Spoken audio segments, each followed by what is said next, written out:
Assalomu alaykum barchaga. Mebelnidan zuntularimiz tayyor bo'ldi. Lavashxonaga, lavash xoddoxonalarga o'sha tepasiga qo'yganim. Razmeri 73 ga, uzunligi 2,5. Общий balandligi yerdan hisoblaganda 180. Orqalari tekis holatda chiqardik. Chunki tepasida to'sin bor ekan, o'rtaga olamiz desak to'singa to'g'ri kelib qolgan. Shunga orqasini tekis qiladigan holatda bo'ldi. Tekis holatda chiqardik. Bir holatiga, sifatiga baho berib qo'yasizlar. Rangi ham vashim chiroyli chiqdi. Komplektda mana shunday holat bo'ladi. 1 metrdan turbasi, tepasi shapkasi, zont komplekt bo'ladi. Endi yetmay qolgan turbalar отдельно tayinlanadi.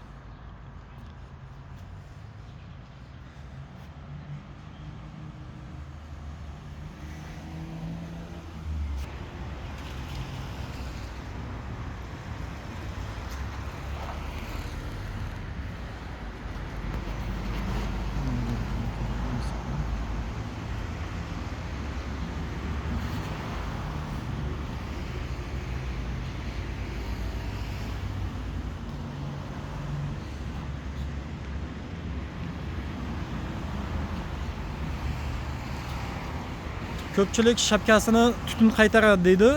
Bu shapkani tayinlashimizga bog'liq, tayinlashiga bog'liq ustalarni.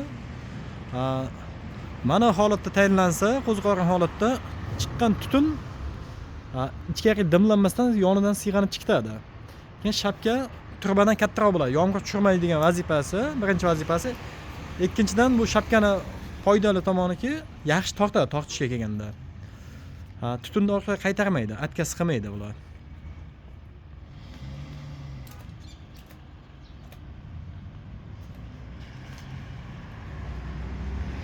Kimga shuna xizmatlar kerak bo'lsa, bemalol aloqaga chiqarasizlar.